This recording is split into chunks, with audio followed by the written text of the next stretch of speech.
A gente brinca que o melhor squad é aquele squad que você olha e você não consegue discernir direito quem é de marketing, quem é de tecnologia, quem é ops. Não é nem um DevOps, é um squad que você fala, caramba, tem todo mundo opinando sobre tudo. Esse é um squad legal.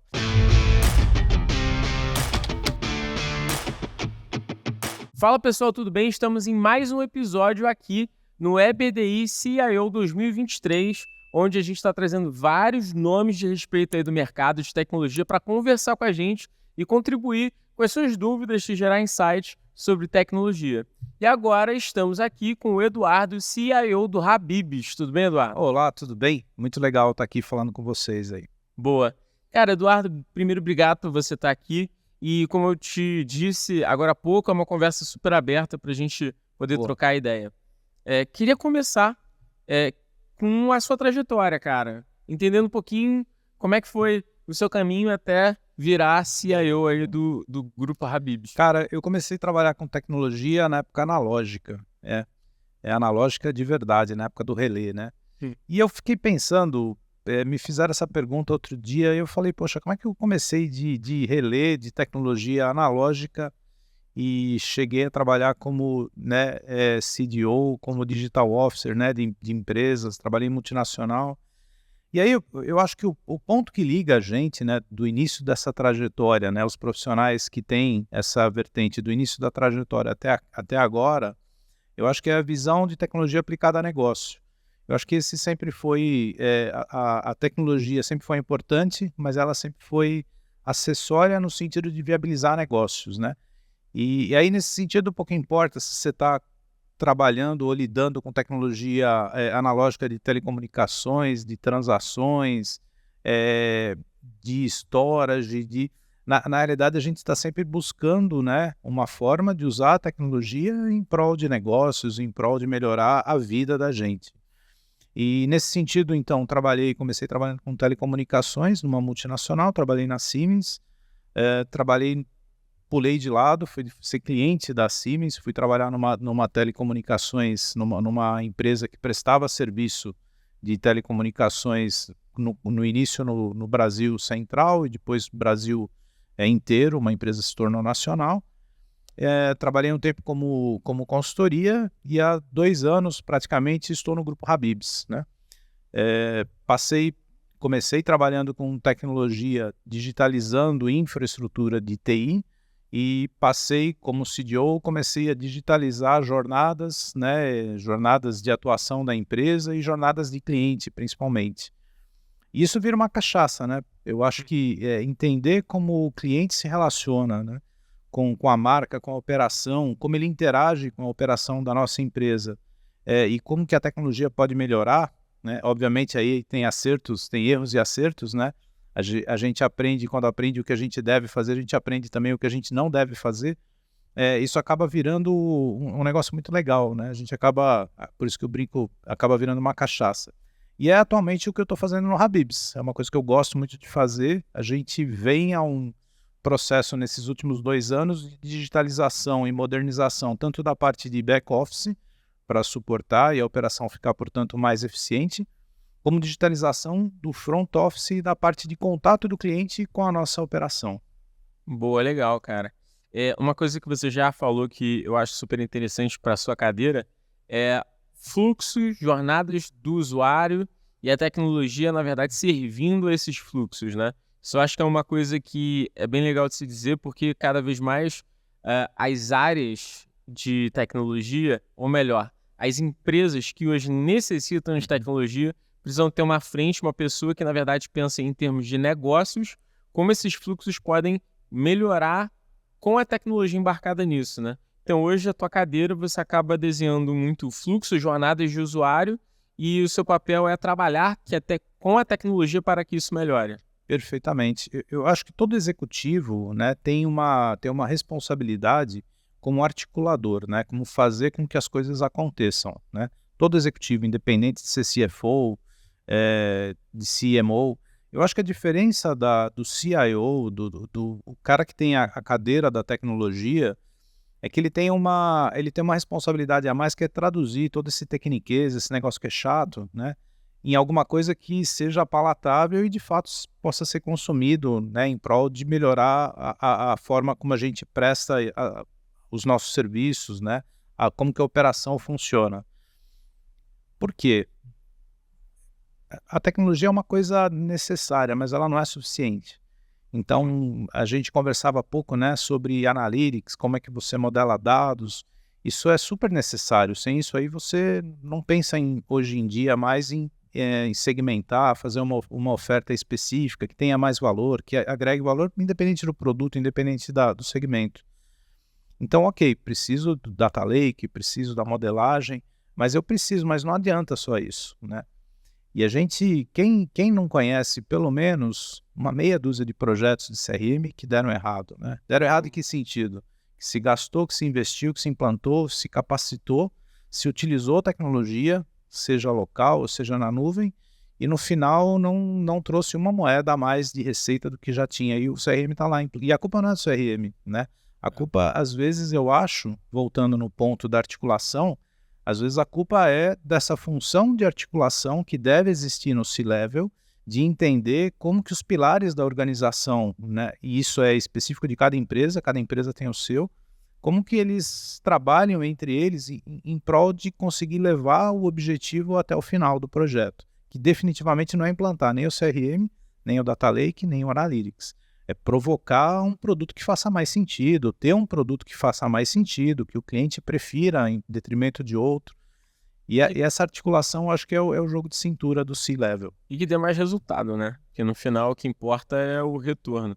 Uma coisa que aqui na Hyper a gente fala muito é sobre dados, né? Dados hoje acaba sendo extremamente relevante para os direcionamentos de qualquer negócio. E o CRM que hoje não consegue cuspir dados relevantes, no final virou uma ferramenta de task, né? Vira uma ferramenta de task para você fazer alguma coisa ali, puxar, gerar uma automação, enviar um e-mail automático, qualquer coisa nesse sentido.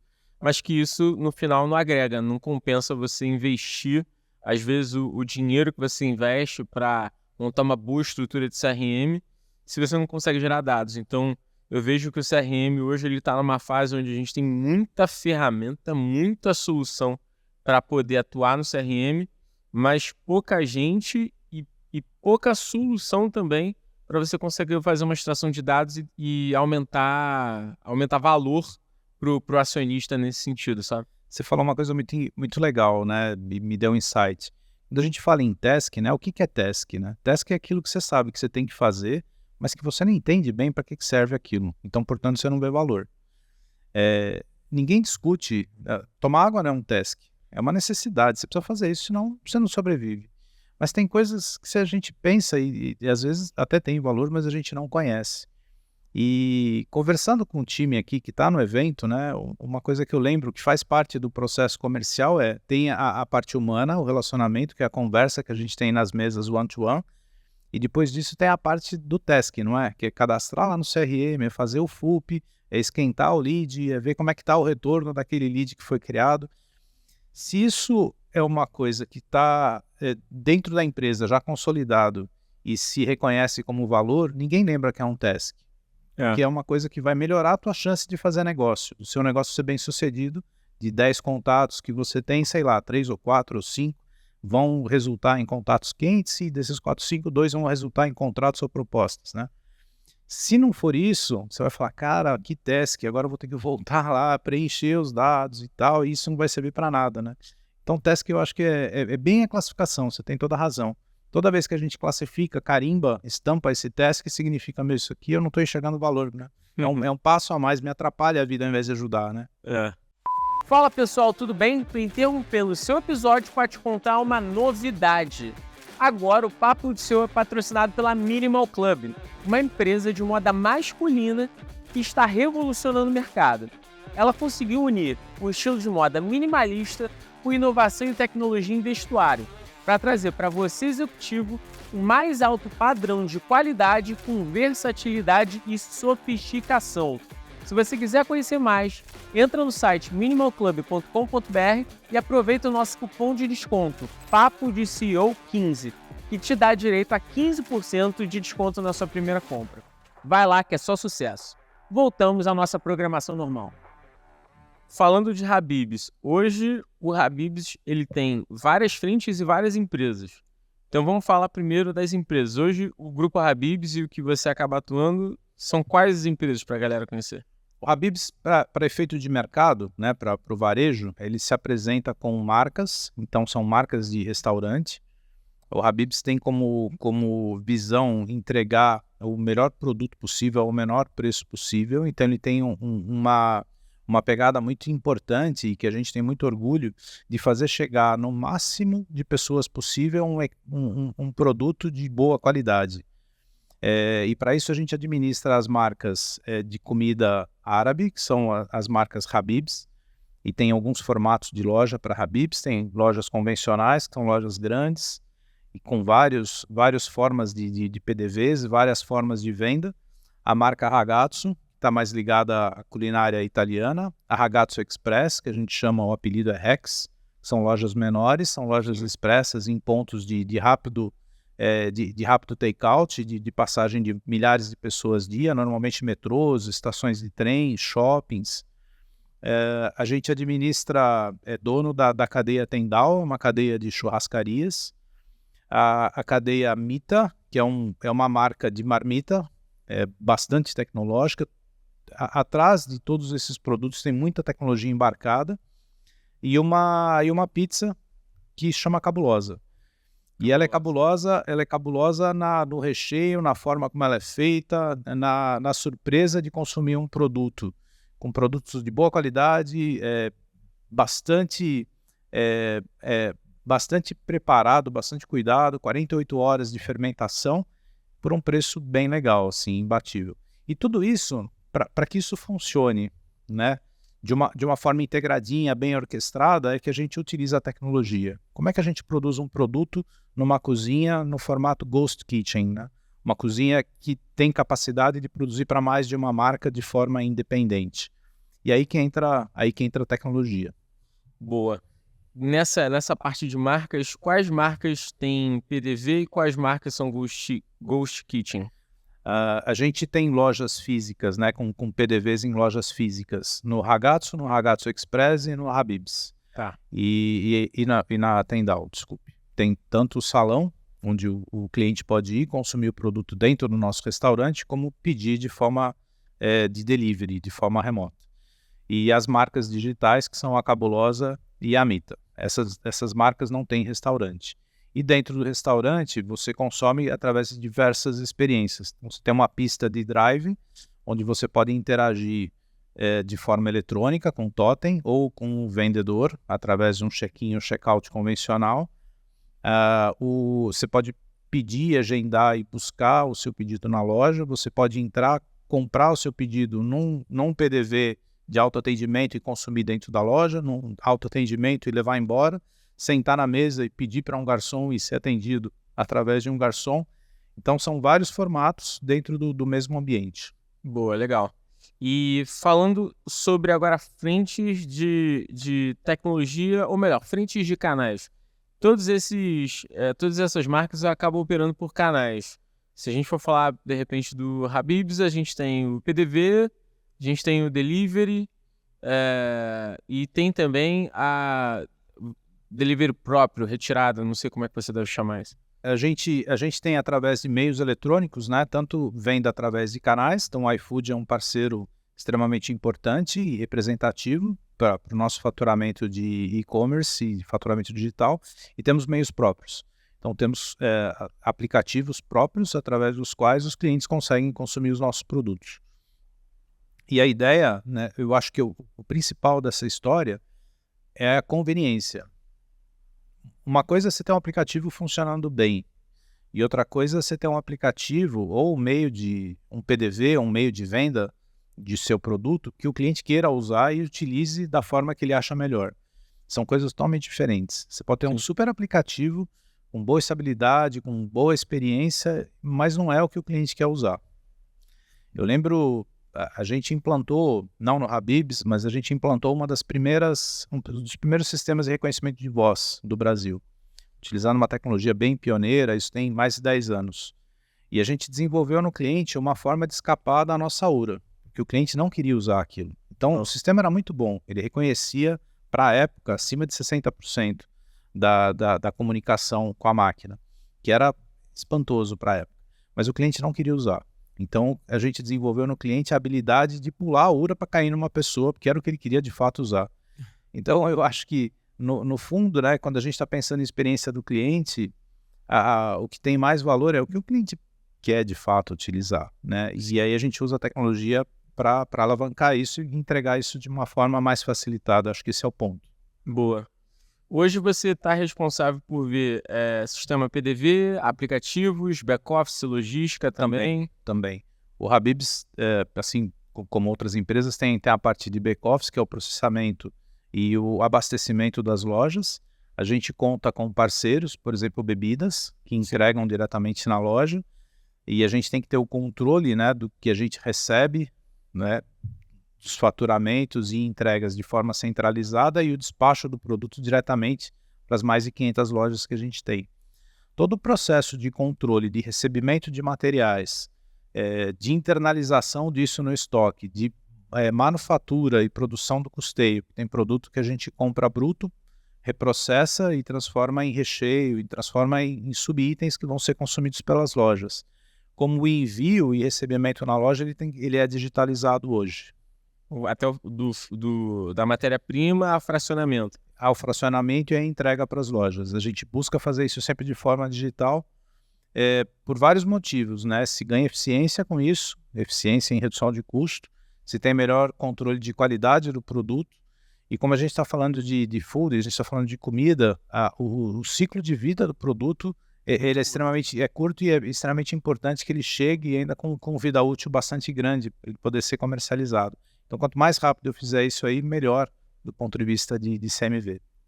E hoje vocês estão operando com quantas lojas, mais ou menos assim? Hoje nós temos 550 lojas atualmente e a gente fala aproximadamente porque isso é uma coisa bastante dinâmica. A gente cresce novas lojas, implanta novas lojas todo mês. Essa semana tem 2 inaugurações, então está sempre crescendo. Mas atualmente a gente tem em torno de 550 lojas, de todas as marcas. E eu queria escutar um pouco mais sobre essa sua nova proposta de lojas com metro quadrado um pouco mais interessante. Hoje, a gente estava conversando antes, que o Habib's, ele, na maioria das vezes, tem lojas robustas, né? Assim, com metro quadrado interessante. E a gente está falando que vocês também tentam preconizar até a experiência. E agora vocês estão querendo olhar também para lojas menores. Perfeito. Pensando na experiência do cliente, né? Uma loja de rua, uma loja que você passa numa grande avenida, numa avenida importante de qualquer cidade, e o seu principal meio de acesso é carro, essa loja tem que ter um espaço de estacionamento grande, um espaço de manobra, para que tenham centenas de pessoas naquela loja. Sim. Então tem que ter um estacionamento para dezenas de carros. Quando se pensa em drive, para que você ofereça a conveniência de pedir um produto, consumir esse produto sem sair do seu carro, tem que ter várias pistas de drive. Então, para isso, eu preciso de espaço e preciso do meio de pagamento adequado, para que seja rápido. Então, além do processamento do produto principal e a entrega para o cliente, eu preciso identificar rapidamente o cliente, um meio de pagamento que ele não fique perdendo tempo por conta de um processo que é acessório, que é um processo de pagamento, mas que seja eficiente. Então, a gente tem uma parceria com o Sem Parar. É uma forma do cliente, quando se aproxima do meu caixa, dentro da fila do drive, ele já é reconhecido pelo Sem Parar e ele consegue consumir e pagar pelo Sem Parar sem manusear dinheiro, nada. Como os meios tradicionais, né? Também cartão, Pix e tal. Então essa é uma característica que precisa de grande espaço. E aí ele pode ter a oportunidade de estacionar, entrar e eu preciso de espaço, mesas. Quando eu estou com um cliente que tem uma jornada de shopping, é uma outra característica. O shopping, muitas vezes, o melhor lugar para o shopping não é dentro do restaurante, mas é na praça de alimentação, porque você pode estar num grupo de várias pessoas, um filho vai comer num lugar, o outro vai comer no outro, e você quer comer uma terceira opção. Então, a praça de alimentação, eventualmente, é o melhor lugar para fazer isso. Para isso, a loja tem que ter uma outra característica. Ela tem que ser uma loja rápida, como todas, eficiente como todas, mas ela tem que ter a capacidade de entregar vários produtos e não necessariamente acolher para o consumo dentro da loja. Então esse tem um consumo que a gente chama de fast, são lojas com conceito fast, são utilizadas jornadas digitais tanto para se apresentar o produto como para transacionar e o cliente conseguir fazer todo o pedido de acompanhamento do preparo e o take-out, e depois ele pode consumir nas praças de alimentação. Atualmente, essa é a principal aposta da marca Habib's. A gente tem crescido e estamos exatamente no mês de inauguração das primeiras lojas nesse conceito, e a gente tem apostado bastante nesse modelo. São lojas menores, em torno de 50 metros quadrados. E como é que fica a proporção? Você citou o sem parar, eu achei interessante. Como é que é a proporção de um drive-thru com sem parar e sem parar? Como é que é a usabilidade desse sem parar? É uma boa pergunta, e é difícil de eu responder porque hoje todos os drives têm sem parar. A nossa parceria é extensa. Nós temos mais de 300 pontos hoje de drive com sem parar. Bastante. Bastante. Todo drive nosso a gente já inaugura quando não tem o sem parar, porque não deu tempo de inaugurar. A gente teve algum problema às vezes com a leitura, com a antena, mas é uma característica. Na nossa ideia, do ponto de vista de facilidade, né, quanto mais dispositivo o cliente tiver à sua disposição, desde que a jornada seja simplificada e automatizada, melhor para ele. Então a gente começou um conceito agora de drive com totens, né? Antes a interface era sempre humana, e tá no forno aí uma ideia de o cliente interfacear ou com totem ou com um operador remoto, e aí auxiliado por tecnologia de inteligência artificial, que ele possa fazer o pedido numa central, e aí então você teria só um interfone, uma câmera de vídeo, e depois ele faz o pedido dele no checkout e ele vai consumir onde ele achar melhor. E processamento pelo sem parar? Processa muito? Eu estou te perguntando isso porque é uma curiosidade, porque eu acho sensacional você, em um ambiente de PDV, você limar a questão do pagamento, sabe? Quando a pessoa seleciona o produto e não tem que fazer o ato de pagar de forma manualizada, Sim. Isso inspira a pessoa a comprar mais. Sim. Normalmente a gente tem visto que isso pode aumentar o ticket. E aí eu queria saber, dentro desses drive-thrus, o quanto é processado sem parar e o quanto imagino que não seja tanto, porque o sem parar você precisa ter o sem parar, né? Mas como é que é essa proporção? Eu não tenho esse dado, a diferença de consumo, mesmo num drive que tenha sem parar, por um cliente que não tenha o sem parar. Eu não tenho essa diferença. Mas eu acho que quando a jornada, né, e é um valor da empresa, dá a comodidade para o cliente, a gente acaba tomando as decisões de implantar esses diferentes meios em prol da comodidade. Sim. E eu não sei, no fundo, se o cliente acaba consumindo mais ou menos em função disso, mas a gente, como cliente, quando vai consumir qualquer tipo de produto, você não vai lá para usar o seu cartão, você não vai lá para gastar, a não sei que você acabou de ganhar aquele cartão black, bonito, metálico, você precisa usar ele uma vez, mas nunca mais você pensa nisso, né? Você vai lá para consumir alguma coisa, para ter uma determinada experiência, né? O pagamento faz parte da jornada. Então, quanto menos ele for embedado na experiência, quanto mais ele for embedado na experiência, melhor. Sim. Quanto mais você puder dedicar atenção para aquilo que te levou aí naquele canal, melhor né? E acredito que pela experiência do cliente ser cada vez melhor, ele pode se permitir uma indulgência maior ou não, mas isso é uma crença. Boa. O principal, eu acho que é atender bem e prestar na jornada dele o menor tipo de atrito possível.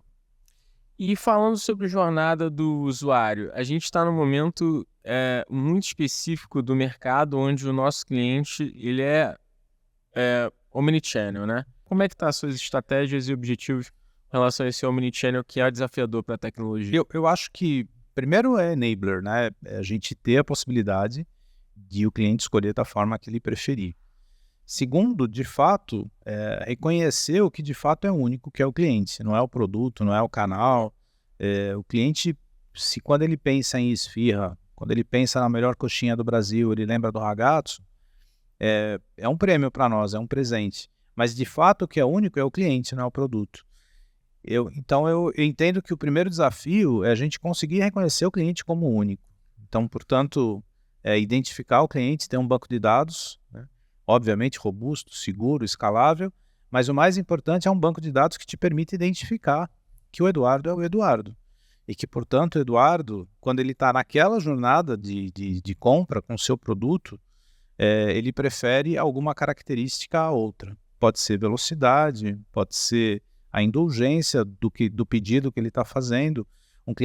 O mesmo cliente pedindo no delivery, ele provavelmente não tem o mesmo comportamento do mesmo cliente pedindo no drive, ou no mesmo cliente na mesa com a família, que ele tem mais tempo.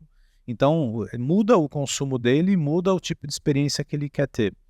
Então, o cruzamento, você comentou há pouco, né, da importância dos dados, e a gente foi para o lado do CRM.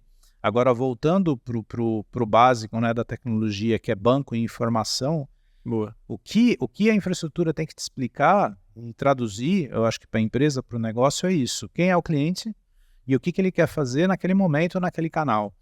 E aí é um problema de TI se virar para conseguir dar essa experiência, que a parte de Analytics já fez. Já falou, esse é o Eduardo, nesse canal, a melhor coisa que você pode fazer é isso.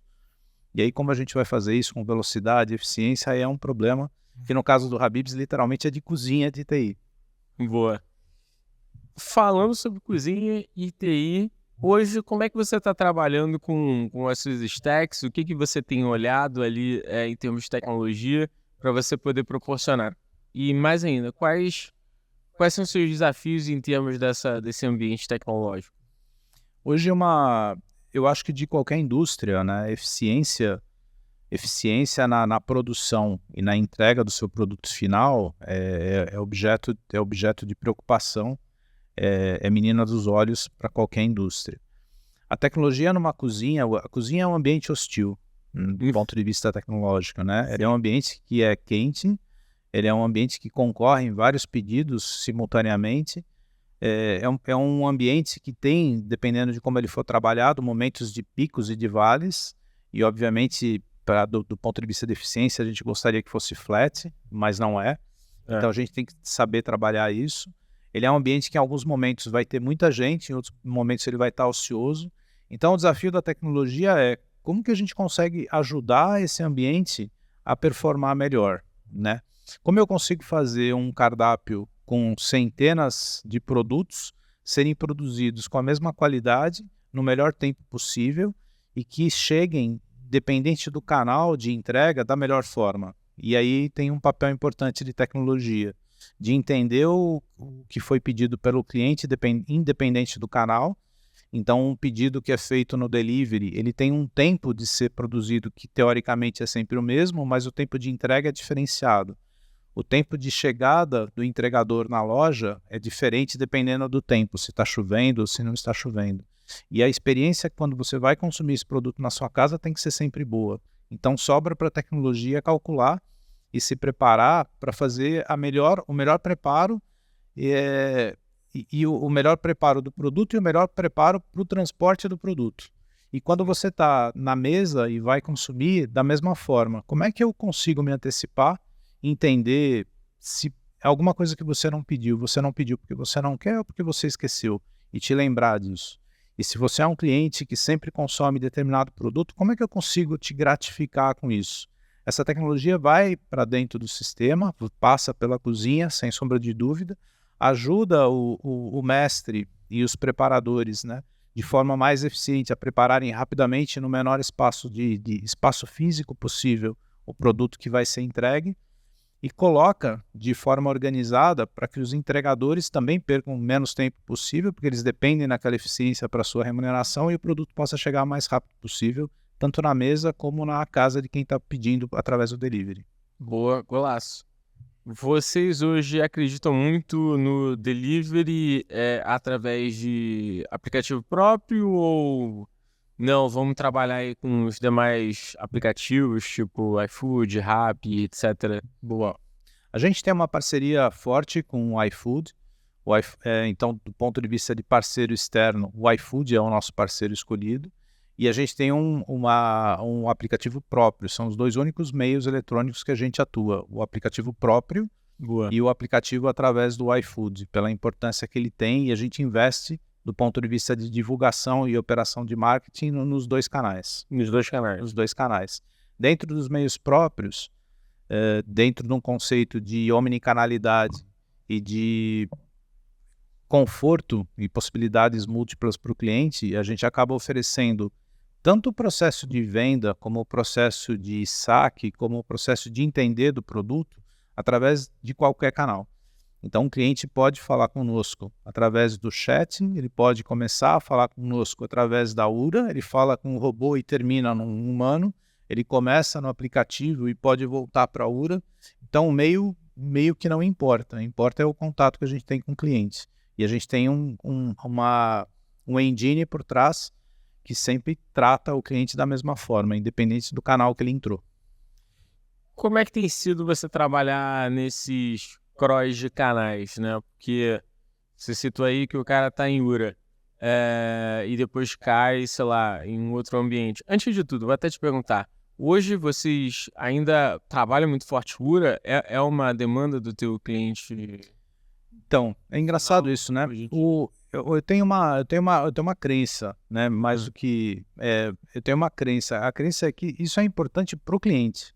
Tem cliente que prefere esse tipo de contato e às vezes prefere esse tipo de contato para algum tipo específico ou parcela da jornada dele. Às vezes ele para efeito de entrar em contato conosco, como é mais rápido, ele acaba usando a URA. E para processo de compra e tomar contato com a parte comercial, ele acaba usando o aplicativo, que é o que está sempre com ele, o tempo todo. Às vezes esse cliente está num lugar onde o sinal não é privilegiado. Ou seja, ele está num metrô, está 3 andares para baixo da terra. E às vezes o sinal de dados para ele no aplicativo não é muito bom. Para isso, o SMS ou o WhatsApp funcionam bem. Então, eu acho que o desafio está em ter um leque de ferramentas para que o cliente olhe e fale, para mim, esse aqui é o melhor. E ok, e a gente permita uma jornada completa para ele, independente do canal. Mas sim, temos tanto venda pelo site, pela página, URL, como vendas através da URA. Legal. Boa. E o setor de food ele é um setor muito, como eu posso dizer, específico, né? Porque dentro de food a gente está vivendo um momento onde a gente tem margens cada vez mais acirradas, você me vê lá nas alturas, a gente até estava conversando sobre isso. E a gente está também em um momento onde muitas empresas tiveram que se adaptar, muitos locais cresceram com uma estrutura muito cara, e aí hoje muitos poderiam conseguir operar com metade dessa estrutura, mas ao mesmo tempo, né, a gente sabe que em food, a partir do momento que você mobiliza o teu capital para estar ali, desmobilizar, isso também tem um custo, e que muitas vezes você tem que botar muito na ponta do lápis se faz sentido. Enfim, aí, o setor de food é um setor específico. Dentro disso, o que você vê em termos de tecnologia que será, ou quais itens serão o futuro dessa parte de food, sabe? Para a gente conseguir entender que a tecnologia precisa dar mais resultado para um setor que, cara, tá cada vez com margens mais acirradas. Eu acho que quanto mais adverso é o ambiente, quanto mais difícil, agressivo é o cenário, mais a gente demanda tecnologia, né? Talvez tecnologia seja o ingrediente que, quando o mercado está crescendo, a gente aproveita no sentido de majorar margens e aproveitar melhor o momento, e quando o mercado está em processo recessivo, a gente acaba demandando também porque eu preciso melhorar a minha eficiência. Talvez a diferença seja como eu uso a tecnologia, mas ela é sempre extremamente necessária. Uma forma, nesse cenário bastante diverso, que vamos combinar, ninguém planejou uma pandemia, ninguém planejou esvaziamento de praças de alimentação de shopping, agora retomada. A tecnologia acaba sendo uma aliada no sentido que ela permite uma flexibilidade do seu ponto de venda para que ele mais rapidamente se adapte, se adeque a essas mudanças. Se no passado um ambiente, um ponto de venda dependia de alvenaria física, né? Hoje ele é muito mais click and brick, né? E cada vez é mais clique e menos brick. Cada vez é mais digital, e o brick às vezes é um tabique, é um gesso, é alguma coisa que permita mais rapidamente mobilidade para a loja. Tanto na redução de metro quadrado do ponto de venda, como sim diversificação de produto, né, e do próprio ponto de venda para ações promocionais. A gente tem mudado de forma muito criativa alguns pontos de venda. Nós temos salões para convívio de crianças. E uma forma que a gente pode ajudar é através de meios eletrônicos, oferecer esses salões para festas infantis, que é uma forma criativa de utilizar um momento que aquele espaço está ocioso no shopping, ele tem um custo, o CTO está embutido no custo do produto. Total. E, por outro lado, é uma coisa bacana, porque é uma forma segura de você permitir o relacionamento de crianças num ambiente próximo dos pais, num ambiente seguro. Então, isso também tem sido e isso só é possível através do quê? De tecnologia. Eu preciso saber para quem que eu ofereço, quem tem interesse. E, obviamente, depois vem a magia de falar com clientes, passar o produto de uma forma adequada, ele está bem investido, né, para ser entregue. Mas sem tecnologia você não faz nada disso. Boa. Falando de tecnologia para o back-office, hoje você opera bastante coisa em termos de produção, né? Que no final você compra a matéria-prima, você processa, você envia para as lojas, você só não atua de forma direta com bebidas e pouquíssimas coisas. Você tem bastante SKU, né? Você comentou que tinha quantos SKUs? Atualmente nós temos mais de 3.000 SKUs. Cara, é bastante SKU para food, é muita coisa. Para food é muita coisa. E como é que você hoje trabalha em cima disso? Hoje, quais são os seus principais desafios e quais são os principais pontos que você acaba fazendo? Vou até melhorar a pergunta. Isso é um desafio para a maioria da galera de food. Quais são os principais hacks que você hoje faz? Quais são as principais dicas que você poderia passar para uma operação conseguir entregar do início ao fim, entendendo que a gente tem toda uma camada ali de produção, de fracionamento, de entrega? Eu vou abordar isso um pouco no painel amanhã, inclusive, de debate. O principal aliado que a gente tem hoje é a inteligência artificial. Eu acho que o principal aliado da tecnologia é a inteligência artificial. Sem dados não adianta ter inteligência artificial, então o primeiro passo foi organizar a casa do ponto de vista de analytics, do ponto de vista de ter os dados de uma forma que possam ser consumidos, mas sem sombra de dúvida o próximo aliado, o aliado da hora é a inteligência artificial. Eu acho que o primeiro ponto é onde utilizar. A gente vem de um passado onde o que a gente queria fazer, muitas vezes a gente não sabia como fazer. E a gente está num momento presente onde tudo que eu quero fazer pode ser feito, absolutamente tudo. Eu desafio a gente pensar durante 5 minutos alguma coisa que a gente queira fazer que a gente não pense rapidamente numa forma de fazer. O ponto é se eu devo fazer e se é viável que eu faça do ponto de vista financeiro. Se o que eu estou investindo em processo e automação traz retorno, ou seja, se é uma tarefa que permite ser automatizada. Eu acho que o primeiro ponto é onde se aplica, então a gente aplica inteligência artificial em processos que são massivos, que eu tenho milhares, milhões de processos e de alguma forma são apreendíveis dentro de padrões, então eu consigo fazer dessa repetição uma automação. Portanto, a parte de relacionamento com o cliente e automação de rotinas de atendimento são mais facilmente robotizadas, essa parte a gente já fez. Agora, acho que o desafio, a próxima dica seria como eu utilizar a inteligência artificial na parte de back-office, na parte que suporta um negócio. Sim. Tanto do ponto de vista de produção, como do ponto de vista de estoque e de pedido de produto. Como forma de reduzir, né, a minha cadeia de entrega, reduzir o desperdício, né, reduzir a utilização da minha matéria-prima para que eu consiga melhorar o CMV. E no final do dia, como que eu consigo aproveitar a inteligência artificial se eu já tenho a primeira parte da cadeia automatizada e a parte de processamento na parte da entrega e de relacionamento com o cliente, que obviamente é a parte mais nobre que vai vir na sequência.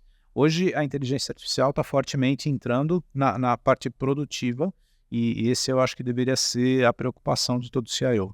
Boa, legal. Falando sobre time, queria entender como é que você atua na gestão dos seus times. Hoje você tem squads que trabalham por ágil, waterfall, você usa qual sistema ali de gestão, Gira, ClickUp, me conta um pouco mais sobre a gestão dos times. Perfeito. Como é que funciona isso? Eu acho o primeiro dilema do CIO, né, é o make or buy. Eu acho que todo CIO que só faz ou só compra, ele está fadado a ter um problema, numa hora ou outra ele vai ter um problema. Então, eu acho que entender quando é importante, é um diferencial você produzir dentro de casa, produzir código, é importante. Tem hora que você é mais rápido, mais barato e entende mais alguma particularidade. E tem hora que, por simplesmente, você está inventando a roda, tem alguém que já resolveu esse problema muito mais rápido, e isso está pronto, e você, por simplesmente, está perdendo tempo fazendo isso. Então, eu acho que uma decisão make or buy é o primeiro estágio. O que eu terceirizo e o que eu faço interno? Boa. Da mesma forma, se eu, em algum momento, achar que eu tenho 100% da expertise para decidir tudo que eu tenho que fazer, tenho todo o conhecimento, por melhor que eu seja, por mais competência que eu tenha, uma hora eu vou tropeçar ou eu vou ter algum profissional subalocado, subaproveitado. Eu vou ter muita gente para pouco desafio. Então, a gente acredita demais, dentro do Habib's, a gente acredita demais nessa jornada de Open Innovation, em trabalhar, assim, em squads mistas, híbridas, onde eu tenha profissionais de mais de uma área. A gente brinca que o melhor squad é aquele squad que você olha e você não consegue discernir direito quem é de marketing, quem é de tecnologia, quem é ops. Não é nem um DevOps, é um squad que você fala, caramba, tem todo mundo opinando sobre tudo. Esse é um squad legal. Principalmente se eu conseguir garantir que eu tenha a competência necessária naquele squad, independente de onde ela venha. E aí essa abertura a parcerias e a Open Innovation é muito importante. Se eu tiver parceiros que possam alocar part-time, conhecimento, né, mais do que pessoas, naqueles squads para que eles entreguem mais rapidamente o objetivo do projeto. Então a gente trabalha com Agile, não vou mentir, não é só. A gente tem projetos de Waterfall ainda, trabalhamos ainda com Waterfall, mas eu acho que a gente tem conseguido rapidamente, até por uma dinâmica de mercado, cada vez mais investir em Agile. É o que os novos projetos normalmente nascem por aí. Legal, legal. Olha, Eduardo, o papo está muito bom, mas eu queria te pedir, agora para a gente chegar no final, se você pudesse dar uma dica para uma pessoa que está entrando no cargo de CIO dentro de uma área de food. Ou seja, o cara nunca atuou, mas está assumindo uma cadeira como a sua, em uma outra empresa de food. Que dica você daria para esse cara? Sem sombra de dúvida, vai para a loja. Boa. Sem sombra de dúvida, vai para a loja. O dia a dia puxa a gente muito para a operação, né? É muito gostoso discutir performance de banco, é maravilhoso estratégia de segurança da informação, analytics, você perde dias discutindo analytics, modelagens, e no final do dia tem um cara que está trabalhando às vezes 7/24 para entregar um produto e é importante entender o que está acontecendo lá, né? Que em alguns momentos o tempo é escasso, o cliente não está muito feliz no consumo, tem algum problema que sempre acontece. Um processo digital tem DR, né? Um processo humano não tem DR, no processo humano significa outra coisa, inclusive. Então, o primeiro conceito é vai para a loja. Vai para a loja. Aí, se você tiver um segundo dia, vai para a loja. Também vai para outra loja. Você vai ouvir outros problemas, né? E quando você tiver que conversar com o board, que vai acontecer, vá com essa visão. E foi mais ou menos isso que eu fiz no Habib's. A minha reunião com o presidente foi depois de 2 meses que eu estava no Habib's e eu já tinha visitado várias lojas. E tenho usado como dia a dia, como meta, eu pelo menos uma semana sim, uma semana não, eu estou numa loja nova. Então, não sei quanto tempo eu vou demorar para chegar nas 500 lojas, porque vem vindo lojas novas o tempo todo, mas é uma experiência bem legal. Pô, muito bom. Ótima dica, cara. Pessoal do Papo de CEO, esse foi mais um papo, mais um episódio com o Eduardo, CIO do Habib's. Muito obrigado. Você quer deixar algum contato das redes sociais, LinkedIn, ou deixar as redes aí? Como Eduardo Raboni, vocês me acham nas redes aí. Amanhã, quem estiver aqui no evento, a gente vai dar um brinde. Esse brinde é direito de consumir os produtos do Habib's de uma forma fidelizada, através do nosso programa de loyalty, que é um programa que a gente cuida com muito carinho lá dentro da TI. Olha só. Então já me dei bem, viu? Galera, não deixem de curtir e compartilhar o Papo de CEO. A gente tem mais episódio aqui no EBDI CIO 2023, então fica ligado. E, por favor, pessoal, por favor, curtam, compartilhem, se inscrevam no canal. Porque vocês estão escutando, vocês não estão clicando ali no botãozinho. Já tá aqui, cara, eu tô vendo, tem milhões aí de gente vendo, escutando, só não tá se inscrevendo. Então, se inscreve e dá rate aí se estiver no Spotify, dá 5 lá pra gente. Tamo junto e até a próxima.